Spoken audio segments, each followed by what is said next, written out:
Okay, YouTube, I got an update to my micro hydro generator setup that I have here.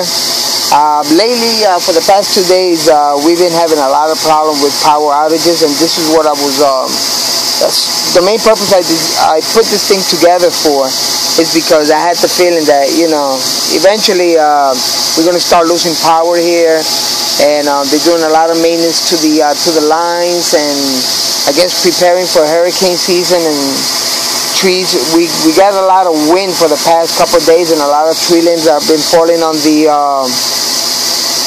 tree lines, and just cutting power. So right now I have the micro hydro generator on, and it is producing power.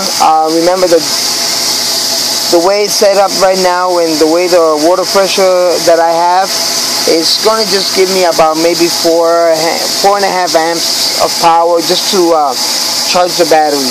It was designed to just run on the overnight while there was no grid power, but due to the amount of power outages and the amount of time that we've been using the backup power, I've been running it during the day, probably for a couple more hours.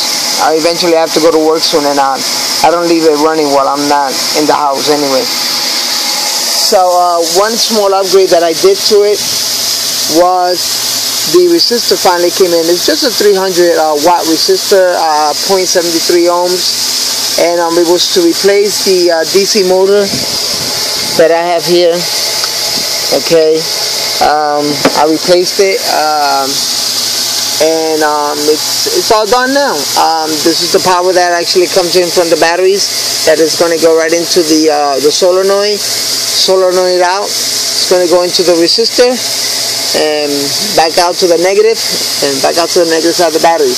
I don't think I'll probably be doing any more upgrades to this. The way it's set up is sufficient, just like for what I wanted it. Who knows, if my needs change, I might have to go with something different. I was thinking of changing this one. This is only a 50 amps. I did order a 100 amp one, but this one seems to be working out pretty good, because I got this heat sink from one of those CPU fan on a computer. So I just, I took it, drilled right through it, and actually it went right into the wall with the screw right here. So right now, even though it's nice and warm, the heat sink is actually absorbing most of the heat. You can actually feel it kind of warm. And it's only, for about 5 amps, probably the maximum that'll probably go in through here anyway. So anyway, like I said, I'm using these DC breakers in here, and just because I had them around, I didn't order nothing special. Usually I do auto amplifiers and so forth for guys around here, and I have a lot of these around, so just get them and use them as I have them. Okay, the solar array is working, but it's very cloudy outside at 10 o'clock in the morning.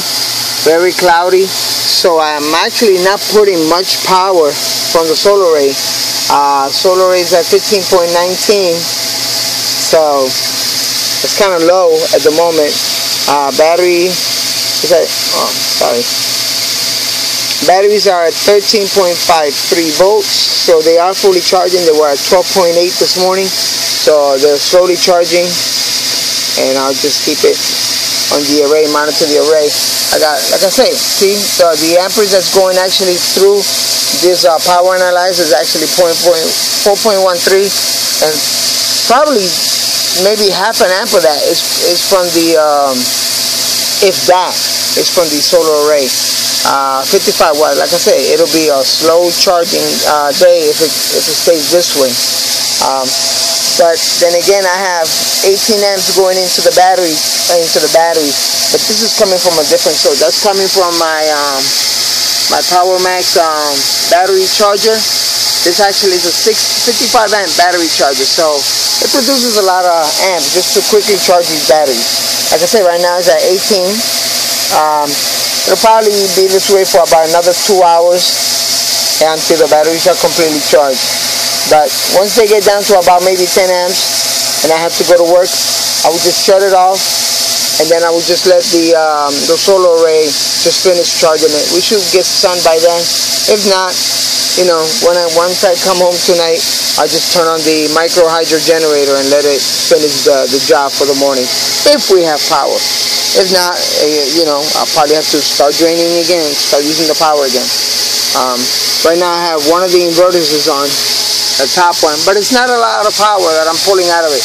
Just 7.8 watts for these 2 light bulbs, DC light bulbs, which works pretty good. So anyway, that's my little update for today, and hopefully you guys have a good day.